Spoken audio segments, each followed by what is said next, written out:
Alors, Est-ce qu'on pourrait parler de la nuance qu'il y a entre l'éros et l'agapé? hmm. Alors, le sujet est immense et je ne vais pas l'aborder de façon savante ou érudite parce que ce n'est pas le domaine, justement, ce n'est pas le climat.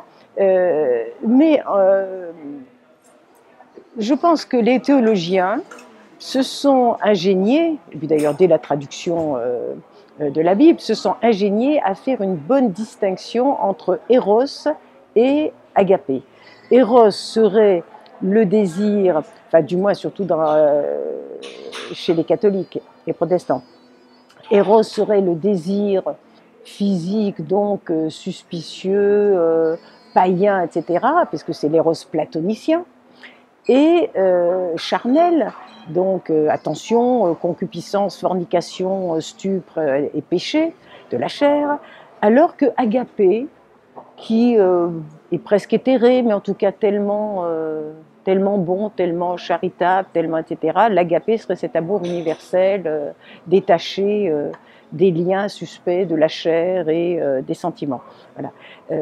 J'exagère un peu, mais c'est quand même ça, c'est très intéressant. C'est comme tous les théologiens qui commentent les cantiques des cantiques, ô combien sensuels, mais débordant de couleurs, de parfums, d'odeurs, de sensualité, et qui s'ingénie à dire non, non, non, c'est uniquement le dialogue de l'âme, détaché de tout, de l'âme avec Dieu, hein, ou de la communauté d'Israël avec l'Éternel. Bon, c'est drôle, mais il y a des grenades, la vigne, le vin, les brebis, enfin il y a la chevelure, il y a tout, mais non, non, non, bon, que tu es belle ma bien-aimée, que tu es bon mon bien-aimé, non, non, non, tout ça n'est pas charnel, voilà.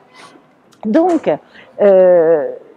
il me semble, enfin pas il me semble, pourquoi veut-on détacher à tout prix cet éros de l'agapé? Ce qui est intéressant justement, c'est le pape précédent, Benoît XVI, qui avait publié une encyclique que j'ai lue pour une fois, parce que je ne lis pas spécialement les papes, mais ça m'intéressait diablement, et c'était Dieu est amour. Bien sûr, c'était une encyclique au sujet qui commentait la fameuse phrase de Saint Jean, Dieu est amour. Bon.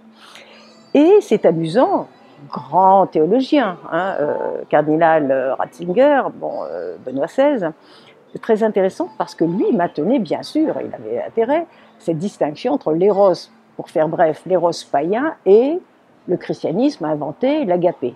Je ne sais pas si nous sommes plus aimants pour autant, ou plus amoureux, mais il y a l'agapé, la charité, bon, qui est un amour magnifique.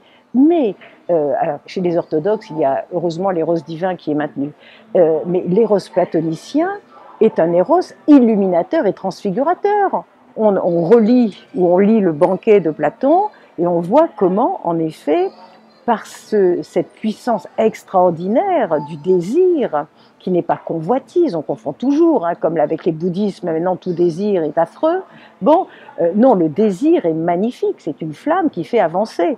Bon, et le désir, qui est le moteur de toute vie, de toute recherche, de tout amour, ce désir, en effet, s'élève, se purifie et est transfigurateur, illuminateur. Et ce désir mène à l'immortalité selon Socrate et Platon. Bon, ce désir-là est agapé déjà. Il s'élève et il embrasse tout. Et il parvient aux réalités éternelles. Donc, et là, je pense que c'est une spécificité féminine. Quand on parlait des rôles, de la mission des hommes et des femmes ou de la particularité de chacun, une femme, ou la femme, on va dire accomplie peut-être, pour la femme, il n'y a pas de distinction entre Eros et Agapé. Là, je pense franchement que cette distinction est un confort ou une invention de la gente masculine.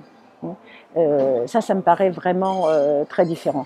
Ce qui explique, par exemple, le célibat des prêtres catholiques qui sont uniquement dans l'agapé, comme s'il y avait cette rupture. Il y a toujours cette, comment dire, oui, cette suspicion, ce mépris ou ce discrédit jeté sur l'amour humain. Voilà.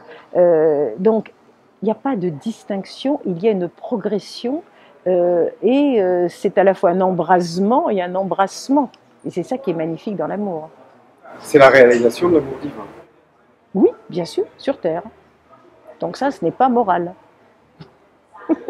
Merci Jacqueline.